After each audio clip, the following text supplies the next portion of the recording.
Unjuk rasa tolak biaya pendidikan saat pandemi di depan gedung Kementerian Pendidikan ricuh. Ribuan calon penumpang KRL mengantri hingga keluar Selasar Stasiun Bogor hari ini. Polisi tangkap John K. dan puluhan anak buahnya dalam kasus pembunuhan dan perusakan. Halo, selamat malam pemirsa. DKI Jakarta hari ini merayakan ulang tahunnya yang ke-493. Lalu bagaimana langkah Gubernur DKI Jakarta Anies Baswedan untuk menciptakan Jakarta yang tangguh, terutama saat pandemi COVID-19? Bersama saya, Mirfa Suri. Inilah iNews Malam, selengkapnya untuk Anda. Unjuk rasa mahasiswa di depan gedung Kementerian Pendidikan Jakarta ricuh. Mahasiswa menolak adanya biaya pendidikan selama pandemi COVID-19. Seorang pemuda diamuk massa setelah mencuri di toko perhiasan di kawasan Cihideng, Tasikmalaya, Jawa Barat. Pelaku nekat mencuri karena butuh biaya untuk pernikahan. Nekat beraksi di siang hari, seorang pelaku jambret berhasil ditangkap usai melukai seorang ibu rumah tangga hingga tidak sadarkan diri. Video penangkapan pun sempat viral di media sosial. Sementara itu sejumlah pelanggaran protokol kesehatan di Jakarta masih saja terjadi. Para pelanggar yang terjaring razia di Terminal Kalideres dihukum membersihkan sampah. Pemirsa, razia penggunaan masker juga gencar dilakukan di sejumlah daerah. Pelanggar diberi sanksi berupa push up hingga dikarantina. Pemirsa, mengetahui akan ada rapid test, banyak pedagang pasar Bedeng Kemayoran, Jakarta tidak berjualan. Sementara ratusan pedagang di pasar tradisional Cakung Barat mengikuti rapid test. Akibat sejumlah pedagang positif COVID-19, PD Pasar Jaya menutup Pasar Cideng Thomas dan Pasar Petojo Ilir, Jakarta. Pasar ditutup selama 3 hari dan akan disemprot cairan disinfektan. Pemirsa, bagaimana Pemprov DKI Jakarta menghadapi pandemi corona di saat perayaan Hari Ulang Tahun ke-493? Kami hadirkan dialog bersama Gubernur DKI Jakarta Anies Baswedan usai jeda berikut. Upacara peringatan ulang tahun DKI Jakarta yang ke-493 diadakan di lapangan Blok G Balai Kota Jakarta Pusat. Upacara diikuti 150 peserta dengan menaati protokol kesehatan. Lantas bagaimana pemerintah Provinsi DKI Jakarta menghadapi pandemi corona terutama di saat perayaan Hari Ulang Tahun Jakarta? Berikut wawancara rekan Anissa Dasuki bersama Gubernur DKI Jakarta Anies Baswedan yang telah kami rekam sebelumnya. Puluhan tahanan Polres Majalengka, Jawa Barat yang akan dikirim ke lembaga pemasyarakatan mengikuti rapid test. Kami hadirkan informasi selengkapnya hanya di iNews Malam sesaat lagi. Pemirsa, ribuan calon penumpang KRL mengantri hingga keluar Selasar Stasiun Bogor pagi tadi. Wali Kota Bogor Bima Arya yang langsung memantau situasi di lapangan memastikan akan mengevaluasi terkait aturan jadwal kerja shift perkantoran di Jakarta yang tidak berjalan efektif. Demi mendapatkan LPG 3 kg, warga di Pontianak rela mengantri berdesakan mengabaikan protokol kesehatan. Bahkan ada warga yang antri berjam-jam agar dapat jatah tabung melon tersebut. Puluhan tahanan Polres Majalengka, Jawa Barat yang akan dikirim ke lembaga pemasyarakatan mengikuti rapid test oleh Dokes Polres. Nantinya para tahanan yang sudah rapid test akan ditempatkan di ruangan khusus.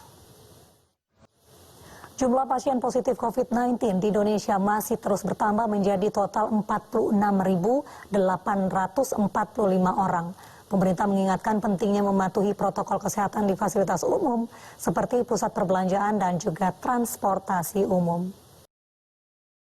Pemirsa, jelang new normal, berbagai sektor usaha kembali berbenah untuk bangkit dari keterpurukan setelah dihantam wabah corona. Salah satunya UMKM yang bergerak dalam bidang makanan.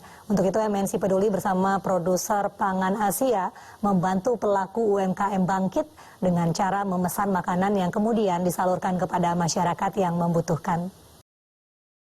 Pemirsa, mari kita dukung para pejuang kemanusiaan dengan peduli melawan penyebaran virus corona. Bantuan bisa disalurkan melalui rekening yang tertera di layar televisi Anda.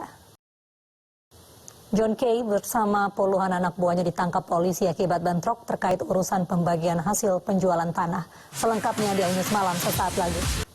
Merasa dikhianati dalam urusan pembagian hasil penjualan tanah, John K. beserta puluhan anak buahnya bentrok dengan kelompok Nus K yang mengakibatkan 1 orang tewas. Kini 30 tersangka diamankan Polda Metro Jaya.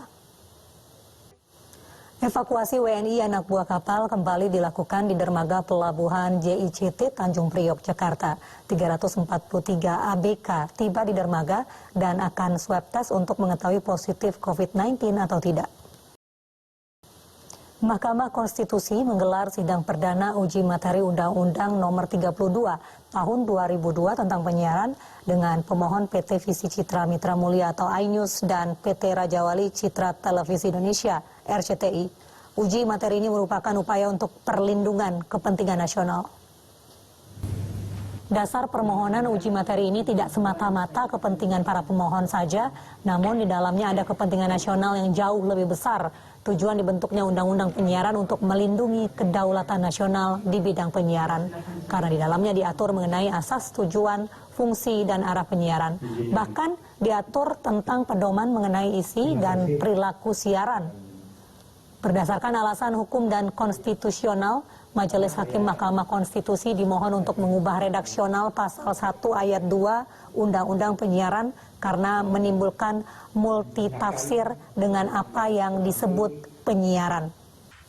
Sidang replik kasus penyiraman air keras terhadap Novel Baswedan digelar di Pengadilan Negeri Jakarta Utara siang tadi.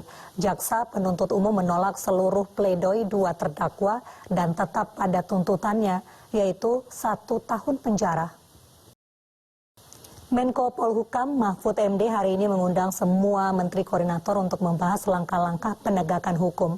Meski sempat tersendat COVID-19, 4 Menko bersama Jaksa Agung, Kapolri, dan Ketua KPK bertemu untuk meneguhkan kembali komitmen penegakan hukum. Polisi belum mengetahui motif penyerangan terhadap Wakapolres Karanganyar, Jawa Tengah. Namun keluarga terduga pelaku sudah diminta tes pencocokan DNA. Kasus pencurian puluhan laptop milik sekolah menengah kejuruan negeri di Kabupaten Pulang Pisau, Kalimantan Tengah diungkap polisi. Para tersangka mencuri karena terdesak kebutuhan ekonomi saat pandemi corona. Real Madrid sukses merebut puncak klasemen La Liga Spanyol dari Barcelona usai menaklukkan Real Sociedad. Kami hadirkan informasinya usai jeda berikut.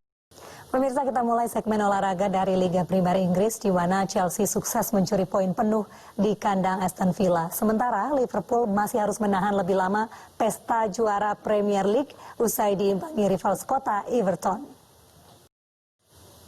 Dari La Liga Spanyol, Real Madrid sukses merebut puncak klasemen dari Barcelona usai menaklukkan Real Sociedad. Sementara Valencia sukses meraih 3 poin di kandang sendiri setelah berhasil membungkam Osasuna. Pemirsa, informasi ini sekaligus menutup jumpa kita dalam iNews Malam. Akhirnya saya Mirva Suri dan kerabat kerja yang bertugas undur diri. Terima kasih, selamat malam, sampai jumpa.